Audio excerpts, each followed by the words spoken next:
E aí, cara, o Brasil surge de repente como aquele cara que resolve experimentar droga depois de velho. Depois de passar a vida inteira vendo metade da humanidade se arrebentar com isso, lá vai o otário, o fracassado na vida, ver se consegue se arrebentar também.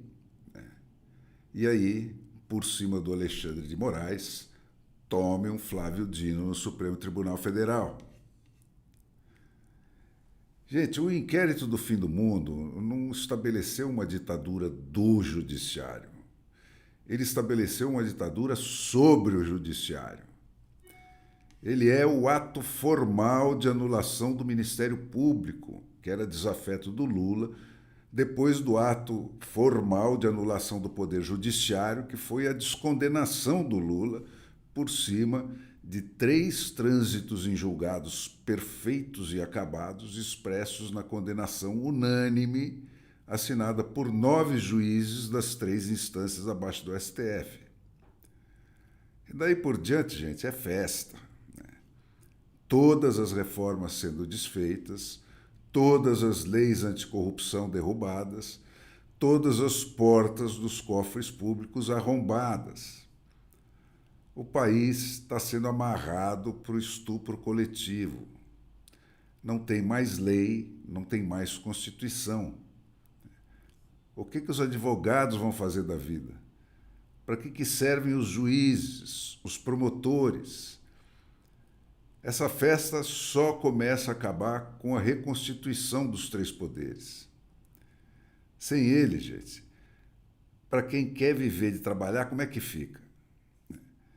Se já era difícil estar dentro da regra, querendo estar, né, nos tempos lá da Constituição de 250 artigos e 140 emendas, pior agora que não tem mais regra nenhuma.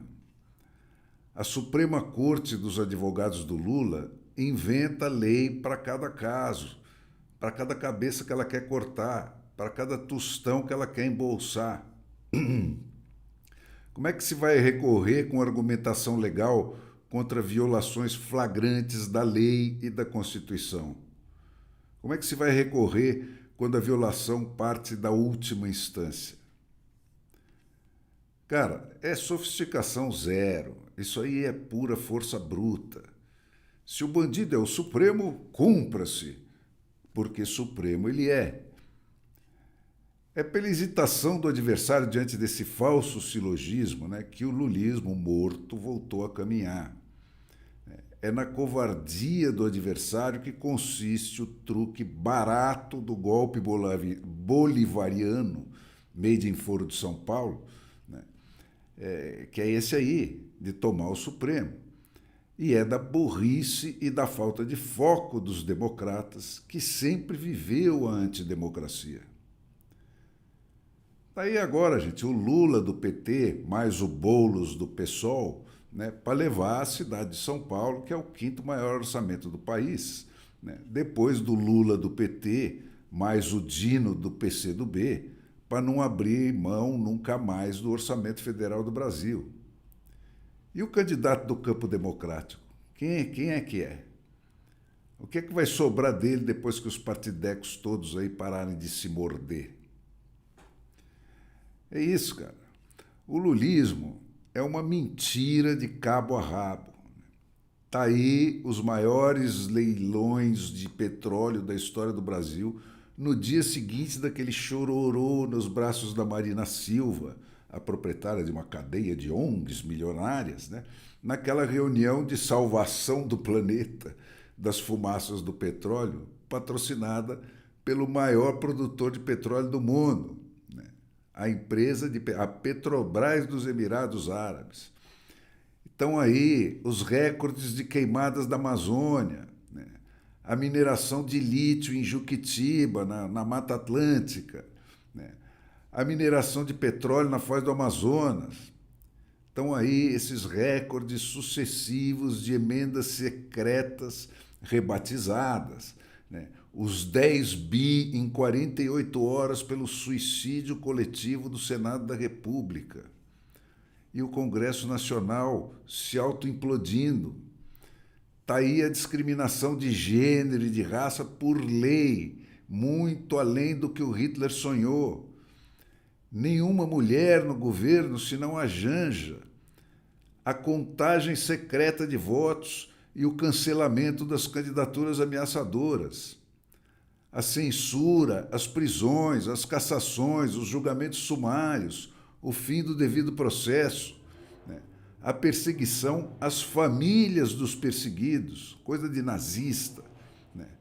Não há o que condenasse o Bolsonaro ao fuzilamento sumário que não esteja sendo feito e esfregado na cara do país inteiro em nome da salvação da democracia, né? Desde o dia seguinte da queda dele. E não basta vencer o adversário, né? A coisa agora é primitiva. Eles matam o inimigo e a descendência dele, né? E salgam o chão onde ele nasceu para que nada volte a crescer ali. Cara, esse negócio de imposto, mais imposto, sobre pobre, sobre rico, sobre remediado, é coisa de quem não pensa mais em eleição, né? E agora o cerco está se fechando em cima dos governadores e prefeitos diretamente eleitos, né, que são a última conexão entre o país real e o país oficial, que estão sendo fulminados ainda em pé por essa reforma tributária, né, que concentra toda a arrecadação nas mãos do rei. O Brasil está de volta ao absolutismo monárquico. Foi jogado para trás do século XVII. E isso não é um golpe, gente. É uma colheita. Foram 40 anos de semeadura. A pátria educadora tem os piores índices mundiais de educação. Cada geração nascida no Brasil vai atravessar a vida toda como se fosse a primeira da Terra. Está tudo dominado. Educação zero, informação zero, parâmetros zero. A democracia, o mundo, a vida, é o que a televisão for instruída a dizer que é. São 40 anos de desmoralização da democracia, né? 20 deles inteiros empenhados, um por um, em corromper e desmoralizar o Congresso dos Representantes Eleitos do Povo. O Lula nunca convenceu o Brasil, gente. O Brasil rejeitou o Lula trocentas vezes. Ele sempre viveu de trapaça. Ele nunca convenceu ninguém. Quem está com ele por um privilégio, que é a droga que ele trafica. Cada campanha é mais do mesmo. Quem mais vai ser sustentado por quem, né? Sempre sob a batuta de uma cuidadosíssima aritmética eleitoral, né? Mas é isso, cara. Onde os partidos são uma concessão do Estado, que dispensa adeptos e dispensa contribuintes, né, e a porta de entrada na corrida eleitoral é o compromisso com um desses concessionários do Estado, com os donos de algum desses partidos, a governabilidade só pode ser um comércio, né? E sendo um comércio, o único argumento válido do debate político passa a ser dinheiro. E a história do PT, gente, é uma história de arrecadação de dinheiro, pura e simplesmente. Primeiro foi aquele esquema com as prefeituras lá atrás. Foi denunciado no Jornal da Tarde, 40 anos atrás, né? Com esse dinheiro, compraram a condição de saltar para os estados, né? E com o dinheiro dos estados, compraram a condição de pular para o mensalão, né? Que comprou a condição de evoluir para o petrolão, e para os campeões internacionais e para os campeões nacionais do BNDES. E aí, gente, não tem mais limite. Isso que compra a condição de descondenação do Lula, né? Que, por sua vez, compra a condição de comprar o esquecimento da nação. É JBS, é Odebrecht, é Vaza Jato, né? É 400 senadores e deputados de rabo preso, aqueles 7 terabytes de grampos de alcova enviados lá pelo Putin para o Lula, né? Os 10 bilhões em emendas a cada votação no Congresso.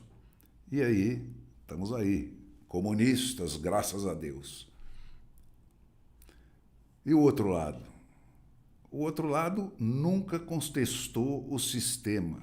Essa é a verdade. Ele trata apenas de se apoderar do sistema, eventualmente, para remendar, mas nunca para revolucionar o sistema. Todo o poder emana do povo. O escambau, gente. O povo é só o prêmio dessa competição. Então, por que está sendo tão fácil? Por que não tem choro nem vela para a democracia brasileira? Porque ela nunca existiu. A classe média meritocrática tomou carona nas defesas que a classe média estatal, que pegou em armas lá contra o regime militar, enfiou na Constituição para ela mesma, para se proteger. Mas agora que está tudo dominado, a carona acabou. Para o favelão nacional, tanto faz como sempre tanto fez. Ele sempre teve excluído dessa conversa. Ele sempre teve sob a lei do cão.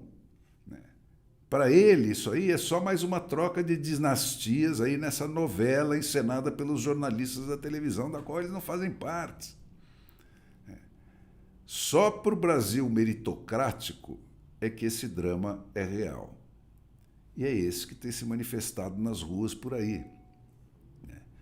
O Comunistas, graças a Deus, é a abolição oficial das eleições. O fim daquele sonho de que possa vir um rei que pegue leve de vez em quando. Eleição daqui por diante, gente, só com candidato com garantia de perder. Qualquer um que tiver possibilidade de ganhar vai se tornar inelegível.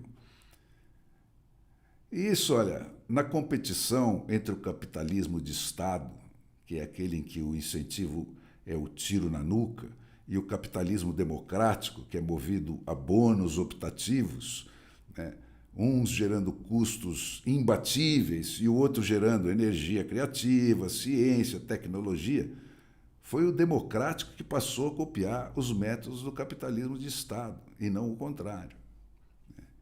E isso soltou as amarras dos controles democráticos que, pela primeira vez, tinham sido impostos ao poder econômico por um rápido lapso na história da humanidade. E aí, o que nós estamos vendo é que o mundo voltou a provar aquilo que o Theodore Roosevelt já tinha intuído lá na virada do século XIX para o XX, e que os reis de todos os tempos sempre souberam, que não existem direitos individuais em economias de monopólios. E as economias de monopólio só podem continuar existindo por cima da revolta que todo jogo de cartas marcadas gera se o monopólio se estender também para o poder político. Então, cara, tanto faz se foi o ovo ou se foi a galinha. Democracia é concorrência na política e na economia. E liberdade é sinônimo de concorrência, que é a única garantia real de existência de uma alternativa. Não existe exemplo de exceção. Só uma força, historicamente, conseguiu romper a aliança desses dois irmãos siameses, que são o poder político e o poder econômico, que é a força do povo no poder, botando patrão em cima do político e demitindo no ato todo aquele que mijar fora do pinico. O resto, gente, é tapeação.